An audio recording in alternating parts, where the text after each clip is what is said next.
Imagine going to school every day, staring at the floor as you tread through the halls, going to your next class, and not having any friends to talk to. You hear kids laughing in the background and snickering at you, and they're making jokes as you walk into a class that you have to get help with because you struggle with learning. You have a learning disability. My brother faced this almost every day at school. He even ate lunch by himself and had teachers say that he did not have any strengths. My brother is diagnosed with bipolar disorder, with major depression, and ADHD, as well as a severe learning disability. My brother and my family got educated in the mental health system and with mental illness, and realized that he, as well as us, could make it through it. Without the system of care, my brother probably would not have ever finished school. He definitely would not have graduated with honors.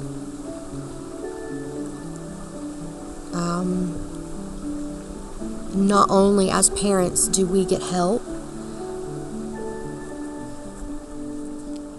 emotional support, and advocates to help us, but our kids do as well.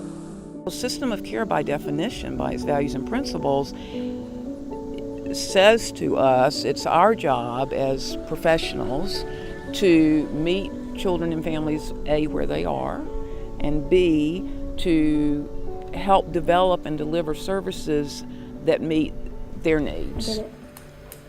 Very good. Okay, we'll do one more here. So if you look at what the child really needs, build on the strengths of the child. Every child has strengths, no matter what their current challenges may be. You've got a much better chance of helping that child, growing that child in a way that is going to facilitate that child's functioning in society than if you try or if you're only able to focus on the negatives. And I like. Go ahead. Oh, I got what? you got it right. Great job. You really have to kind of work to find out what the child's strengths are. Even though the children are multi-system children generally, in terms of those that we see in the mental health system, they have a foot in social services. They probably have a foot in public health. Juvenile justice may be involved. The education system is a major part. But if they're all functioning separately and they're all looking at the child compartmentally, the whole child never really comes into focus. So we have all the agencies working together, for example, in a child and family team, to stay with this example of the child. So you would have physical health, mental health, YMCA, let's say, to help with social issues. Everybody, one team, one family, one plan, one team for this child and that family. It's very important for children and youth, teenagers, adolescents, to know they have support, to know that they have someone they can talk to. That's a big stage developmentally. They need to know that, okay, life really isn't like this. There are people that do care.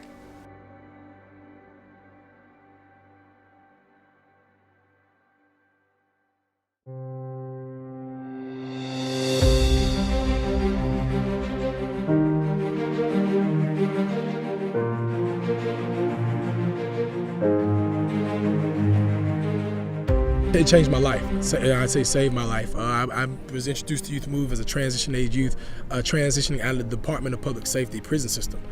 So here I was, a young 23, going on 24-year-old who was transitioning out of incarceration back into society. Although I was educated, had a degree, but I had absolutely no idea how to successfully transition back into with employment, with socially. It was so many obstacles in the way in reference to me interacting with people in the outside world. Being around people, positive individuals that were listening to my story and that were reciprocating the compassion that I had for them. They were reciprocating it to me, and just hearing me out and going through the trainings, learning life skills and leadership skills that would help me progress and propel myself through life. It gave me something to be hopeful for.